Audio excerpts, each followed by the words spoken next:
Kisah kita dimulai dengan Makoto, seorang pelancong yang selalu mengembara dan tidak pernah menetap di satu tempat.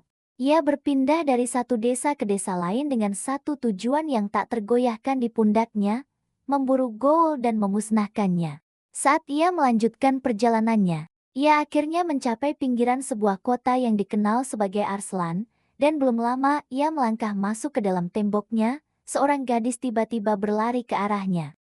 Terengah-engah dan dipenuhi kepanikan, gadis itu berhenti di depannya secara tiba-tiba, memohon dengan suara yang penuh dengan keputusasaan dan urgensi, "Sembunyikan aku dari tangan para penjaga yang mengejarku, dan aku akan memberi imbalan untuk kebaikan ini dengan hadiah terbaik." Gadis ini tidak lain adalah Saltrin, putri Arslan, yang terkenal karena sering melarikan diri dari para penjaganya setiap beberapa hari, didorong oleh keinginan liar untuk keluar dari kota dan menjelajahi dunia untuk mencari keajaibannya. Ambisi yang tak terbatas ini, pelarian-pelariannya yang konstan hanyalah upaya putus asa untuk mewujudkan mimpinya tentang perjalanan dan kebebasan. Tidak lama kemudian para penjaga tiba mencari putri yang melarikan diri itu. Mereka menanyai Makoto tentang keberadaannya. Tetapi dengan kecerdasan yang tajam dan ketenangan, ia menyembunyikan Saltrin tanpa mengungkapkan keberadaannya. Para penjaga akhirnya pergi dengan tangan kosong, dan setelah mereka cukup jauh, Saltrin muncul dari tempat persembunyiannya dengan rasa syukur yang mendalam terlukis di wajahnya. Ia berterima kasih kepada Makoto karena telah menyembunyikannya dan menawarkan imbalan dalam bentuk makanan lezat. Ia membawanya ke toko kue dan membelikan dia pai. Betapa pelitnya seorang putri. Setelah itu, ia memberinya tur keliling kota dan jelas bahwa penduduk kota sangat mengagumi Saltrin dan sudah terbiasa dengan upaya pelariannya dari para penjaga. Bagi mereka, itu bukanlah hal yang aneh. Setelah beberapa saat mereka berdua kembali ke istana, di mana Saltrin menyiapkan makan malam untuk Mikoto. Ia berkata, "Aku telah menyiapkan makan malam untukmu dan membuat suasana hatimu lebih ceria. Sekarang ceritakan sedikit tentang dirimu dan petualanganmu." Karena ia sangat ingin meninggalkan kota, merasa sangat membosankan, Makoto memperingatkannya bahwa dunia di luar sangat berbahaya dan ia bisa terluka. Tetapi Saltrin tidak mempercayainya, kesedihan mengalir di dalam dirinya dan ia dengan tenang berkata bahwa sudah larut malam, dan ia seharusnya tidur. Namun di sisi lain kota, gerombolan Ghoul yang sangat besar sudah berkumpul, bersiap untuk menyerang dan menguasai kerajaan. Keesokan paginya, Mikoto dan Saltrin berjalan bersama. Ketika ia mengungkapkan keinginannya yang mendesak untuk menemaninya dalam perjalanan, Mikoto menjawab dengan peringatan yang tegas. Suaranya tidak memberi ruang untuk negosiasi, "Jalan ini sangat sulit, dan itu bisa mengorbankan nyawamu." Begitu Saltrin mendengar peringatan tegas ini, ketakutan meresap ke dalam hatinya, dan ia meninggalkan pikiran yang telah mengganggu benaknya. Sementara itu, salah satu ghoul telah menyusup ke istana kerajaan secara diam-diam, menyamar sebagai warga biasa yang ingin menemui raja untuk urusan sepele. Setelah ia memasuki ruang tahta, ia melepas topinya, mengungkapkan tanduk besar yang membuat raja terkejut ketakutan. Dengan gemetar, raja bertanya, "Apakah kamu seorang ghoul?" Ghoul itu mengeluarkan tawa mengejek yang mengerikan dan menjawab dengan keyakinan mutlak, "Tepat sekali, dan saya di sini untuk menyampaikan pesan yang jelas. Kamu akan memberikan kami 30 korban setiap bulan atau saya akan memusnahkan seluruh kerajaannya." Dan semua orang di dalamnya raja bergetar hebat karena ketakutan yang luar biasa, sama sekali tidak yakin bagaimana menghadapi bencana seperti itu. Salah satu prajurit yang terkejut mencoba mengancam ghoul tersebut. Tetapi dalam waktu kurang dari 1 detik, ghoul itu menjatuhkannya dan membunuhnya dengan mudah. Ghoul itu kemudian berbalik ke arah raja dan berkata dengan dingin, "Tidak, jangan hitung yang satu ini di antara 30 korban." Sebelum meninggalkan istana seolah tidak ada yang terjadi. Saat ghoul itu keluar dari istana, ia melihat Makoto berjalan di samping Saltarine. Seluruh tubuh ghoul itu bergetar karena ketakutan, ekspresinya berubah dalam kepanikan mutlak. Sebelum ia melarikan diri dari istana, ingin pergi sebelum Makoto menyadarinya. Tetapi apa rahasia di balik ketakutan yang tiba-tiba ini? Makoto menangkap sekilas ghoul yang melarikan diri. Pada saat ia mengalihkan wajahnya ke arahnya, seluruh sikapnya berubah, Kilau di matanya menghilang. Ekspresinya gelap dengan niat yang mengerikan. Dan kehadirannya memancarkan aura yang mengganggu. Seolah-olah ia akan melepaskan sesuatu yang bencana. Saltarine berbalik untuk berbicara. Hanya untuk menemukan bahwa ia sudah menghilang, ketakutan dan bingung. Saltarine bergegas menuju istana, tertarik oleh keributan dan teriakan yang bergema dari dalam. Di dalam, Raja benar-benar bingung, tidak dapat memutuskan bagaimana merespons bencana yang akan datang. Orang-orang terpecah, beberapa menuntut perang dan konfrontasi. Sementara yang lain percaya mereka harus menawarkan pengorbanan. Untuk menghindari kehancuran total, ketika Raja melihat putrinya Saltarini, ia menghela napas dalam-dalam dan berkata, "Aku harus mengakui sesuatu padamu. Bukankah kau selalu meminta untuk meninggalkan negara ini? Baiklah, aku memberikan izin sekarang." Terkejut Saltarini bertanya dengan tidak percaya. "Apa yang terjadi?" Pada saat itu, suara prajurit meningkat dalam alarm. Sebuah tentara besar monster akan menyerang kerajaan. Saltarini berlari maju untuk melihatnya sendiri. Ketika tiba-tiba sesuatu yang aneh mulai terjadi padanya, ia bertanya-tanya dengan cemas, "Apa ini? Mataku? Mereka sakit. Tubuhku terasa panas. Aku harus pergi ke depan dan mengamati." Pada saat yang sama, Ghoul yang melarikan diri sebelumnya telah mencapai sekutunya. Ketika Ghoul besar yang kekar melihat wajahnya yang ketakutan, ia bertanya dengan bingung, "Apa yang terjadi padamu? Kenapa wajahmu pucat seperti ini?" Ghoul yang melarikan diri menjawab dengan ketakutan, "Apakah kau ingat ketika aku memberitahumu tentang pria yang menghancurkan tanah airku dan memusnahkan semua Ghoul di sana?" Ghoul raksasa menjawab, "Ya, aku ingat itu dengan baik." Ghoul yang melarikan diri kemudian berteriak, "Dia di sini! Kita harus membatalkan rencana dan melarikan diri segera." Tetapi Ghoul raksasa melihat ke depan dengan tenang dan menunjuk, bertanya, "Apakah kau maksud yang itu di sana?" Ghoul yang melarikan diri berbalik dan melihat Makoto. Ketakutan menguasainya sekali lagi. Makoto berdiri tegak di tempatnya, sepenuhnya bertekad untuk memusnahkan mereka semua. Ghoul besar itu merasakan gelombang kegembiraan yang aneh dan mengaum tantangan, "Maka datanglah padaku." Pada saat itu Saltarine tiba dan berteriak kepada Makoto, memohon padanya untuk melarikan diri, tetapi Makoto meliriknya dan berkata dengan tenang, "Maaf, tetapi aku sedang sibuk sekarang." Ghoul raksasa melompat ke arah Makoto. Tetapi dalam sekejap Makoto sudah memotong lengannya. Ghoul itu jatuh ke tanah dengan darah mengalir deras dan tidak bisa bergerak. Lalu Makoto dengan tenang mengikat rambutnya kembali. Dan dengan matanya yang berubah menjadi warna baru yang menakutkan, ia menyerang Ghoul yang tersisa satu persatu. Ia membantai mereka dengan kekuatan yang luar biasa.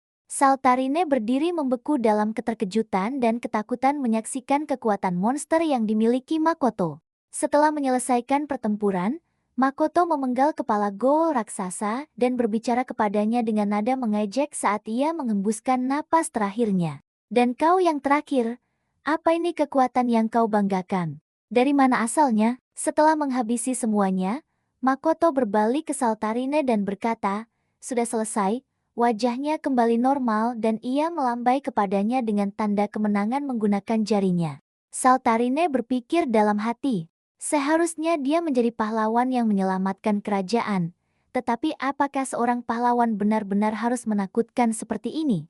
Sebelum ia bisa menyelesaikan pikirannya, seekor anjing muncul membawa barang-barang Mikoto seolah-olah memberitahunya, "Ayo pergi." Mikoto menghapus darah dari dirinya dan pergi dari kota tanpa ragu-ragu. Saltarine mencoba mengejarnya untuk menghentikannya. Tetapi ia tidak bisa bergerak melewati banyaknya mayat yang menghalangi jalannya. Sebulan penuh telah berlalu sejak insiden itu, dan Saltarine masih terkurung di dalam tembok kota. Dihantui oleh satu pikiran yang terus-menerus, apa yang akan terjadi jika aku memutuskan untuk pergi bersamanya saat itu? Pertanyaan ini membangkitkan tekad yang kuat dalam dirinya. Mengumpulkan semua kekuatannya, ia pergi kepada raja, ayahnya, dan menyatakan dengan tekad yang tak tergoyahkan, "Aku telah membuat keputusan. Aku akan meninggalkan posisiku sebagai putri dan aku akan meninggalkan tanah ini untuk menjelajahi setiap sudutnya tanpa ragu." Ia meraih sehelai rambutnya dan memotongnya di depan matanya. sebagai bukti tekadnya yang teguh. Ia mengumumkan dengan berani, "Aku akan pergi tanpa gagal." Melihat keteguhannya dan tekadnya yang kuat, Raja menyadari bahwa menahannya lebih lama sudah menjadi tidak mungkin. Ia memberi izin untuk pergi dan mengucapkan selamat tinggal. Saltarine kemudian menyiapkan tasnya untuk perjalanan dan dengan demikian dimulailah petualangan baru sang putri muda untuk menemukan dunia luar. Dan meninggalkan segala sesuatu yang pernah ia kenal. Saat Saltarine memulai perjalanannya, ia terkejut menemukan makhluk aneh tergeletak di tanah. Setengah manusia setengah hewan, penampilannya cukup mencengangkan hingga membuatnya bergumam pada dirinya sendiri, "Aku sebaiknya menjauh dari hal-hal aneh dan menakutkan ini." Ia hampir pergi, tetapi kemudian ia mendengar suara berdesis pelan dari perut makhluk itu. Seperti suara kelaparan, tergerak oleh rasa iba. Ia memutuskan untuk menawarkan wortel untuk dimakan makhluk itu. Ia duduk di sampingnya dan keduanya bertukar beberapa kata. Saltarine kemudian menemukan bahwa makhluk mirip kelinci ini bernama Frau. Frau melahap wortel dengan penuh kegembiraan, karena bagaimanapun juga, ia masih seekor kelinci yang sepenuhnya tidak bisa menolak makanan yang begitu lezat. Saat mereka duduk bersama, Saltarine mengeluarkan gambar Mikoto dan menunjukkannya kepada Frau, bertanya, "Apakah kau pernah melihat pria ini sebelumnya?" Frau menatap gambar itu dengan mata kosong yang tidak mengerti sebelum berkata dengan kejujuran yang hampir menyakitkan, "Tidak. Aku belum melihatnya." Salterin menjawab sangat baik, "Aku akan melanjutkan perjalananku sekarang." Tetapi saat dia mulai berjalan pergi, dia menemukan Frau mengikutinya sambil memanggil, "Aku akan bepergian bersamamu, itulah harga dari wortel." Salterin menjawab dengan acuh tak acuh, "Jangan repot-repot, biarkan aku sendiri." Tetapi Frau memperingatkannya, bepergian sendirian sangat berbahaya. Pada akhirnya Salterin menerima logika di balik kata-katanya. Dan mereka berdua memutuskan untuk bepergian bersama. Mereka akhirnya tiba di sebuah desa dan memasuki desa itu. Penduduk desa menyambut Salterin dengan hangat. Tetapi mereka segera mengusir Frau karena penampilannya yang setengah hewan dan bentuknya yang tidak biasa. Di sini hati mulia Salterin bersinar. Dia menolak untuk masuk sendirian dan malah pergi bersama Frau di luar gerbang desa. Dan jika kamu berpikir mereka menyerah, kamu salah. Mereka kembali sekali lagi, tetapi kali ini Frau mengenakan jubah lebar yang sepenuhnya menyembunyikan telinga panjangnya. Berharap tidak ada yang mengenalinya, mereka dengan hati-hati menyelinap kembali ke desa berusaha sebaik mungkin untuk menghindari perhatian. Tetapi setelah hanya berjalan sebentar, kepala desa menangkap mereka, anehnya, dan karena penyamaran Frau, dia sama sekali tidak mengenalinya. Aku benar-benar tidak tahu bagaimana dia gagal melihat temanku. Mungkin pikirannya kabur, atau kelelahan telah mengambil korban. Kepala desa mengantar mereka ke rumahnya untuk menghormati dan menyambut mereka. Salterin duduk makan bersama pria itu. Sementara Frau sepenuhnya terfokus mengunyah wortelnya di dalam ruangan. Setelah makan, Salterin mempertanyakan kepala desa dengan kecurigaan yang jelas. "Mengapa semua kedermawanan dan kebaikan yang berlebihan ini kepada kami? Apakah kamu berniat menjadikan kami pelayanmu atau apa?" Pria itu menjawab dengan tenang dan penuh kesedihan, seolah mengingat kenangan yang menyakitkan. "Tidak, putriku, hingga beberapa hari yang lalu monster-monster mengganggu desa ini. Mereka menyerang kami tanpa henti dan melahap orang-orang kami tanpa ampun."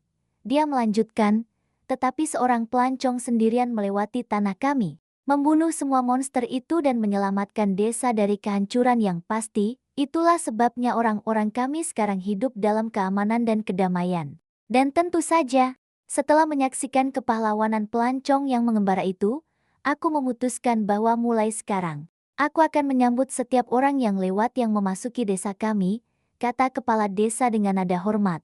Saat dia menceritakan kisah itu kepada Salterin tentang penyelamat mereka, di sini Salterin menyadari bahwa penyelamat ini hanya bisa jadi Mikoto. Jadi dia bertanya kepada kepala desa tentang dia. Pria baik itu menjawab bahwa Mikoto sudah pergi, dan dia tidak tahu kemana dia pergi. Setelah itu Salterin hanya berkata sangat baik, lalu menanyakan mengapa penduduk desa membenci setengah manusia begitu dalam. Kepala desa menjawab dengan jelas, "Karena mereka adalah binatang tanpa akal dan mereka merupakan ancaman besar bagi manusia." Saltrin menjawab sangat baik dan meninggalkannya untuk pergi ke kamarnya untuk tidur.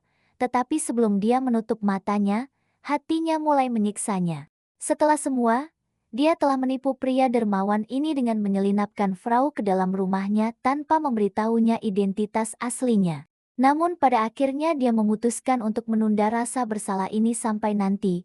Saltrin tidur dan keesokan paginya dia terbangun oleh teriakan ketakutan penduduk desa yang berteriak monster.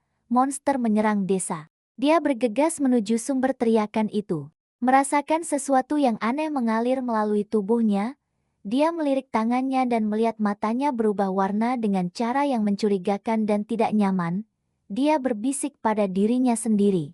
Sesuatu yang benar-benar aneh sedang terjadi padaku. Monster itu menjepit Saltrin dan hampir menyelesaikannya sampai Frau dengan cepat mengintervensi dan menghancurkan tengkoraknya. Dia kemudian menyatakan dengan sarkasme bangga, yang tersisa hanyalah ayam jantan untuk membanggakan tentang pertempuran. Pada saat itu sekelompok tentara kebetulan lewat dekat desa dan menyaksikan kekuatan luar biasa Frau. Mereka terkejut, tetapi para penduduk desa yang dilanda ketakutan tidak melihat apa-apa pada Frau selain monster. Mereka yang ketakutan memerintahkan dia untuk pergi segera. Saltrin mencoba membela temannya tetapi semua usahanya gagal. Frau mendekati pria baik yang telah menjamu mereka malam sebelumnya dan berkata padanya dengan penuh rasa syukur. Terima kasih untuk makan malamnya. Lalu dia pergi dan Saltrin ikut bersamanya. Saat mereka melanjutkan perjalanan, kelompok tentara yang sama yang telah menyaksikan kekuatan Frau tiba-tiba muncul dan menangkap mereka berdua. Ya, keduanya dibawa ke kerajaan Remedol dan dijebloskan ke penjara untuk mempertanggungjawabkan apa yang telah mereka lakukan. Tetapi beberapa saat kemudian Hawthorne masuk ke sel untuk membebaskan mereka. Dia memberitahu mereka bahwa mereka ditangkap karena manusia tidak diizinkan bepergian dengan demi manusia. Lalu dia menambahkan bahwa dia tahu kebenarannya. Dia telah melihat Frau dengan berani membela Saltrin. Dan kepala desa telah berterima kasih padanya. Untuk alasan itu dia datang untuk membebaskan mereka. Jadi mengapa dia menangkap mereka di awal? Mungkin dia menderita kekosongan emosional. Baik Saltrin maupun Frau merasa sangat lapar, jadi mereka berkata kepada Hawthorne dengan logika aneh. Karena kamu menangkap kami, kamu bertanggung jawab untuk mendapatkan sesuatu untuk dimakan. Hawthorne tersenyum dan menjawab sangat baik. Lalu membawakan mereka ke desa untuk makan siang. Dia memperingatkan mereka hanya makan siang. Tolong jangan minta aku bergabung untuk makan malam juga. Mereka meyakinkannya, jangan khawatir. Sementara mereka berjalan di jalan, sekelompok anak kecil mendekati mereka. Mereka berbalik ke Hawthorne menganggap Saltrin adalah kekasihnya. Dan berkata padanya dengan tawa, kamu benar-benar tahu cara memilih. Bodoh, dia cantik. Saltrin dengan cepat membantah menolak. Kekasihnya tidak, dia sama sekali bukan tipeku. Anak-anak itu tertawa terbahak-bahak dan berlari pergi. Sementara itu, Frau tidak memperhatikan apapun. Mereka terlalu sibuk mengunyah wortel. Pada saat yang sama, dua ghoul kuat tiba di kerajaan Remed Hall siap untuk memulai serangan mereka. Gadis kecil itu bernama Mickey. Dan ghoul besar itu disebut Seth. Mickey memiliki kekuatan meriam yang tersegel dalam matanya dan dia mulai memusatkan energinya, bersiap untuk menghancurkan gerbang. Mickey menembakkan meriam, segala sesuatu di depannya meledak dengan ganas. Dan semua orang yang berdiri di depan Saltrin langsung terbunuh setelah melepaskan ledakan energi besar itu. Kekuatan Mickey sepenuhnya terkuras, menyebabkan dia berubah menjadi anak kecil selama 5 menit. Seth melihat kesempatan untuk mengambil alih kerajaan sendirian dan bergegas menuju semua orang untuk membantai mereka. Beberapa tentara yang putus asa mencoba menghentikan kemajuan Seth. Tetapi mereka seperti orang bodoh yang mendorong dinding. Apakah mereka tidak bisa melihat ukuran gajah ini? Seth tidak memberi mereka waktu lama. Dalam beberapa saat dia membantai mereka dan menghancurkan kepala mereka dengan serangan brutal. Pada saat kritis itu Saltrin merasakan tubuhnya terbakar dengan demam. Matanya berputar menjadi bentuk yang menakutkan. Dia berlari menuju ghoul tanpa berpikir. Hawthorne mencoba menahannya dan menghentikan kegilaannya. Tetapi dia tidak bisa mendengar sepatah kata pun yang dia katakan. Seth melihatnya berlari ke arahnya dan bergerak untuk menyerangnya, tetapi Frau melompat untuk melindunginya dengan memberikan tendangan cepat. Namun itu tidak memengaruhinya sedikit pun. Gol menjijikan itu membutuhkan seluruh pasukan untuk menghadapinya. Frau berteriak kepada Hawthorne, ambil Saltarini dan lari. Aku akan mengurus ini. Frau melancarkan serangan demi serangan terhadap Seth. Semua sia-sia. Pada saat yang sama, Hawthorne mulai mengevakuasi penduduk desa dari bahaya. Tetapi ketika dia melihat sekeliling, dia menemukan bahwa Saltarine telah menghilang. Tentu saja, kita semua tahu persis kemana dia pergi. Pada saat itu, Frau berada di ambang kematian. Seth telah menyiapkan serangan akhir yang dimaksudkan untuk mengakhiri hidupnya. Dan Frau hampir menyerah pada nasibnya, tetapi suara Saltarine menerobos keputusasaan saat dia berteriak, "Jangan kamu menyerah, Frau." Kata-kata ini memberi Frau cukup kekuatan untuk mengumpulkan sisa tenaganya dan melancarkan serangan dahsyat pada gol. Namun segera setelah itu, dia terjatuh tak sadarkan diri. Begitulah hasil yang diharapkan bagi siapapun yang mengikuti nasihat Saltarin dalam situasi hidup dan mati. Ketika Seth melihat Saltarine, dia mencemooh dengan sinis. "Kau datang lagi, sangat baik, datanglah dan terima hukumanmu," dan menyerang ke arahnya untuk membunuhnya. Saltarine merasakan tubuhnya semakin panas, matanya semakin bergeser, kondisinya telah mencapai titik bencana. Seth menyerangnya.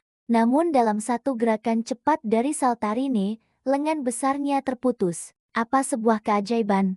Akhirnya, gadis ini menunjukkan sedikit kegunaan di tempat lain. Mickey, gol kedua, duduk di bawah pohon di luar kerajaan, menunggu kekuatannya kembali, agar dia bisa melancarkan serangan lagi. Tiba-tiba, Makoto muncul di depannya dengan suara yang dingin dan tenang. "Halo." Gadis itu membeku dalam keterkejutan. Dia tidak merasakan siapapun di belakangnya. Makoto memotong pohon itu menjadi dua dengan satu ayunan, dan berkata, "Bersiaplah.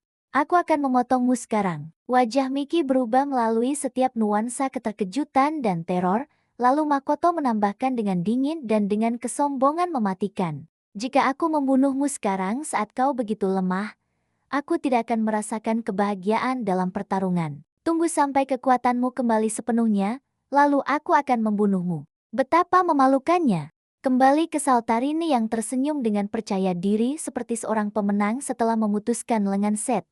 Namun Seth mengeluarkan tawa marah yang keras dan menantangnya, "Aku akan membunuhmu terlepas dari apapun." Dia menyerang maju, memberikan pukulan dengan seluruh kekuatannya.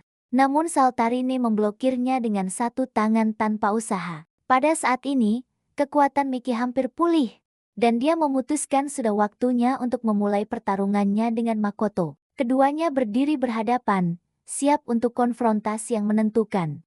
Mickey melepaskan kekuatan mata gol di dalam dirinya, mengaktifkan kekuatan baru yang disebut Sendo. Beberapa mata bercahaya muncul di sekelilingnya dan dia mengirim salah satunya untuk meminta bala bantuan. Adapun Seth, setelah menyadari bahwa Saltarine jauh lebih kuat darinya, dia menggeram marah. "Kalau begitu, aku akan menunjukkan kanonku yang terisi penuh." Dia mengumpulkan semua kekuatannya ke dalam kanon, berusaha menyelesaikannya dalam satu ledakan, dan meledakkan seluruh area, percaya bahwa dia akhirnya telah membunuh Saltarine. Betapa bodohnya. Namun Saltarine muncul dari awan asap, sepenuhnya tidak terluka seolah tidak ada yang terjadi. Dia memberinya senyuman tipis, dan kemudian seketika mengakhiri hidupnya dengan pedangnya. Dan kemudian segera mengakhiri hidupnya dengan pedangnya. Seth akhirnya menemui akhir hidupnya dan pertarungan pun berakhir. Saltarine memandangnya dengan mata terbelalak. Tetapi dia tidak bisa berdiri lama, dia langsung terjatuh karena kelelahan. Sementara itu, Mickey mendengar ledakan yang disebabkan oleh Seth sebelum kematiannya dan terkejut. Suara apa itu? Apakah Seth menggunakan kanonnya? Siapa yang sedang dia lawan di sana? Tiba-tiba Makoto berkata padanya dengan dingin, "Fokus padaku," dan memotongnya menjadi dua. Namun itu hanya ilusi, Mickey masih hidup dan bersiap untuk menghadapi dia. Mikoto mendominasi pertarungan dan dalam satu gerakan, dia menghancurkan semua mata Mickey sekaligus. Terkejut oleh kekuatan luar biasanya, dia bertanya dengan putus asa, "Bagaimana kamu bisa sekuat ini?" Makoto menjawab dengan ejekan yang jelas, kamu lemah. Lalu dia menambahkan dengan ejekan yang lebih tajam. Sekarang kamu tidak punya apa-apa lagi kecuali kanonmu. Jangan khawatir, aku tidak akan lari. Dan dia menusukkan pedangnya ke kakinya sendiri. Mickey yang marah karena penghinaan itu menembakkan kanonnya ke arahnya. Tetapi itu sama sekali tidak berpengaruh pada Mikoto. Setelah itu energi Mickey habis. Dan dia kembali ke bentuk anak-anaknya sekali lagi. Mikoto menendangnya 2 kali seolah-olah dia hanyalah sebuah bola. Tetapi sebelum menghabisinya, dia tiba-tiba teringat kenangan dari masa kecilnya dan menahan diri untuk tidak membunuhnya. Sebaliknya, dia membutakan mata monsternya dan mematahkan tanduknya, menghilangkan kekuatan Ghoul yang pernah dimilikinya. Saat Makoto meninggalkan area itu, anjingnya muncul, ya, luar biasa, seekor anjing yang bisa berbicara. Anjing itu berkata padanya, aku mencium Saltarine di dalam. Dan sepertinya dia memiliki kekuatan yang sama sepertimu, Makoto. Makoto terkejut. Menjawab, aku benar-benar terkejut, sangat terkejut. Lalu dia menambahkan, ayo pergi dan keduanya pun pergi. Setelah 1 hari penuh, Saltarine terbangun di tempat tidurnya dengan Frau di sampingnya. Pada awalnya ketakutan menyergapnya, dia percaya Seth masih hidup. Tetapi Hawthorne menenangkannya dan memberitahunya bahwa dialah yang telah mengalahkannya. Frau menceritakan semua yang telah terjadi. Dan Saltarine tidak bisa percaya bahwa dia telah melakukan semua itu. Dia meragukannya dengan mengatakan pasti ada kesalahan. Hawthorne memberitahunya dengan tenang. Aku butuh kamu dan Frau bersamaku untuk sesuatu yang penting dan dia membawa mereka kepada para penjaga.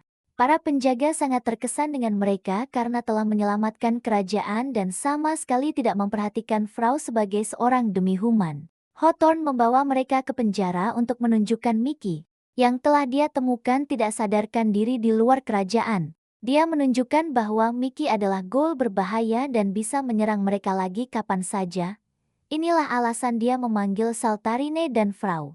Karena mereka adalah satu-satunya yang mampu menghadapinya. Saltarine langsung setuju dan masuk untuk melihat Mickey. Mickey terbangun dan mundur karena ketakutan, menolak untuk berbicara dan berkata dengan pahit. Aku adalah Ghoul dan ketika kekuatanku kembali, aku akan membunuh kalian semua. Dia mengumpulkan sedikit kekuatan yang tersisa dan melemparkan pukulan lemah ke arah Frau. Tetapi setelah melihat Mickey, Saltarine merasa tertarik pada kepribadiannya. Dan kekuatannya, dia berkata, ceritakan padaku kisahmu. Mickey berkata dengan sedih bahwa dia seharusnya baik-baik saja. Jika bukan karena anak laki-laki yang telah mengalahkannya, mematahkan tanduknya dan meninggalkannya. Saltarine terkejut namun bersemangat pada saat yang sama. Karena dia menyadari bahwa Mickey sedang berbicara tentang Mikoto. Saltarine memperingatkan dia, tidakkah kau tahu bahwa para penjaga mengeksekusi Ghoul? Mickey menunduk dalam kekalahan dan berkata, itu tidak ada bedanya, hidup sudah cukup kejam. 2 kata ini menggugah emosi Saltarine dengan tekad yang lembut. Dia berkata, jangan khawatir, aku akan mengurusnya dalam hitungan detik. Saltarine memerintahkan Frau untuk membuka pintu sel. Dia meraih Mickey dan melarikan diri bersamanya. Para penjaga bergegas menuju Hawthorne dan memberitahunya bahwa Ghoul itu telah melarikan diri. Hawthorne bertanya dengan tenang, apakah Saltarine dan Frau aman? Para penjaga menjawab dengan tidak percaya. Mereka adalah yang membantu dia melarikan diri. Tuan, Hawthorne dan para penjaga mengejar mereka. Dia mencapai mereka sambil berlari, berusaha putus asa untuk menghentikan mereka, tetapi Frau terjatuh dari punggung kuda. Hawthorne berteriak kepada mereka dengan suara keras. Namun tidak ada dari mereka yang memperhatikannya sedikit pun. Salah satu penjaga bergegas mendekat dan membawakan Hawthorne seekor kuda agar dia bisa mengejar mereka di gerbang kerajaan. Namun dalam sekejap, seluruh tempat itu hancur dari muka bumi. Semua orang membeku dalam keterkejutan, tidak mampu memahami apa yang baru saja terjadi. Sebelum mereka bisa mulai memprosesnya, seorang Ghoul bertopeng muncul di samping mereka. Ini adalah bala bantuan yang dipanggil Mickey. Namanya adalah Sumeragi, dikenal sebagai Ghoul bertopeng. Sumeragi mendekati Mickey dengan nada mengejek dan jelas terlihat meremehkan. Aku tidak menyangka bahwa menghancurkan kerajaan manusia seberat ini bagimu semua. Tapi tunggu, hanya 3 manusia yang mati. Tidak, Maksudku 4, dia merujuk pada yang keempat, yaitu Mickey sendiri. Mickey membalas dengan tajam. Apakah kau gila? Aku adalah Ghoul seperti dirimu. Sumeragi menjawab dengan sinis, di mana tandukmu? Di mana matamu? Kau tidak lebih dari manusia sekarang. Dan seperti mereka, kau akan mati. Mickey terjatuh ke tanah, kehilangan harapan dan berkata putus asa, baiklah, lakukan apapun yang kau mau dan bunuh aku. Dan saat Sumeragi bersiap untuk mengakhiri hidupnya, Saltrin muncul dengan berteriak, siapa yang kau kira akan kau bunuh, bajingan? Siapapun yang berani menyentuh gadis ini. Saat aku berdiri di sini, aku akan mengoyaknya menjadi berkeping-keping. Dia tertawa dengan berani. Dan Frau melangkah maju untuk berdiri di sampingnya. Saltrin berbisik kepada Frau dengan gemetar putus asa, apa yang harus kita lakukan sekarang, Frau? Pergelangan kakiku terasa longgar dan lututku bergetar. Frau menjawab dengan dorongan palsu, jangan khawatir, Saltrin, kau kuat. Bukankah kau mengalahkan Ghoul yang lain? Sumeragi mendengar seluruh percakapan mereka dan bergegas menuju mereka untuk membunuh sebelum mereka melanjutkan obrolan mereka. Namun sebelum dia bisa menyentuh mereka, sebuah suara bergema di dalam pikirannya, tunggu, jangan bunuh dia. Sumeragi segera mematuhi perintah itu, berbalik dan meninggalkan mereka tanpa terluka. Setelah dia menghilang, Saltrin dan Frau duduk menatap kerajaan yang kini hancur total. Mereka mulai mengingat kembali kenangan mereka. Kemudian Saltrin, sambil melihat sekeliling, berkata, apa ini? Kita punya seseorang di sini yang mentalnya hancur tak terperbaiki. Dia merujuk pada Hawthorne. Saltrin mendekati Hawthorne dan menamparnya keras, berkata tajam, bangun dan kumpulkan dirimu, kuatlah Hawthorne. Kita tidak punya makanan, tidak ada senjata, tidak ada air, dan kita ingin makan. Hawthorne terguncang oleh ketegasan dan kenyataan suram mereka. Akhirnya mendapatkan kembali kesadarannya. Mereka semua memutuskan untuk menuju kerajaan tetangga yang direkomendasikan Mickey, karena dia telah mempelajari daerah tersebut. Akhirnya setelah mendapatkan kembali kesadarannya, mereka semua memutuskan untuk menuju ke kerajaan tetangga yang direkomendasikan Mickey karena dia telah mempelajari daerah tersebut. Sebelum serangan yang dia coba lakukan, mereka tiba di desa dan masuk ke sebuah penginapan untuk menyewa sebuah kamar. Tetapi pemilik penginapan langsung menolak dengan mengatakan tidak ada tempat untuk manusia setengah di penginapanku ini. Saat itu Hawthorne ikut campur dan berkata jangan khawatir. Aku akan mengurus ini. Dan memang dia berhasil mengurusnya, meyakinkan pria itu untuk membiarkan mereka tinggal. Mereka naik ke kamar dan Hawthorne mengeluarkan dompetnya, menyerahkannya kepada Saltrin dan memperingatkannya dengan frustrasi yang putus asa. Pergi belikan kami makanan dengan ini. Tetapi aku peringatkan, jangan habiskan semuanya. Ini semua yang tersisa untukku di dunia ini sejak aku bertemu denganmu. Nasib buruk terus mengejarku tanpa henti, uangku lenyap, kerajaan runtuh, mengapa sialmu begitu bencana, Saltrin? Dia menjawab dengan tawa mengejek, jangan khawatir, aku akan kembali dengan dompet ini benar-benar kosong. Dan berjalan keluar, setelah Saltrin pergi untuk membeli makanan, Hawthorne duduk di tanah terbenam dalam kesedihannya dan berkata dengan pahit, aku adalah seorang prajurit yang siap mati untuk tugasku. Namun orang-orang yang aku dedikasikan hidupku untuk melindungi sudah mati. Semuanya lenyap dalam 1 detik. Dia menambahkan dengan lemah, aku tidak bisa lagi berpura-pura berani. Frau mendekatinya dan dengan lembut mengelus kepalanya, meyakinkannya dengan lembut, jangan khawatir, kamu cukup kuat dan kami adalah dukunganmu. Hawthorne mendapatkan sedikit kekuatannya kembali dan berkata, kamu benar, lalu berdiri berharap bisa meringankan suasana. Mickey menyaksikan adegan itu dengan keterkejutan mendalam, bagaimana Frau bisa memperlakukan manusia dengan begitu baik. Dia bertanya dengan kekaguman, bagaimana kamu bisa seperti ini? Kamu adalah satu-satunya di antara manusia setengah. Kamu sangat cantik. Frau menjelaskan bahwa dia telah ditekan dan diperlakukan dengan sangat buruk oleh manusia sepanjang hidupnya sampai dia bertemu Saltrin yang mengubah dunianya menjadi lebih baik. Dan karena itu, dia juga berubah.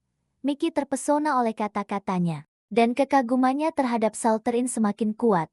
Dia meminta Frau untuk memberinya nama yang bisa dia panggil. Jadi Frau menamainya Karat dan Mickey menerima nama itu dengan bahagia. Sementara itu, Saltrin berjalan melalui jalan memikirkan segala sesuatu yang telah terjadi. Selama perjalanannya, dia berkata pada dirinya sendiri, sejak aku meninggalkan rumah, semuanya terus berantakan. Aku tidak tahu apakah ini sialku, atau hanya kebodohan orang lain.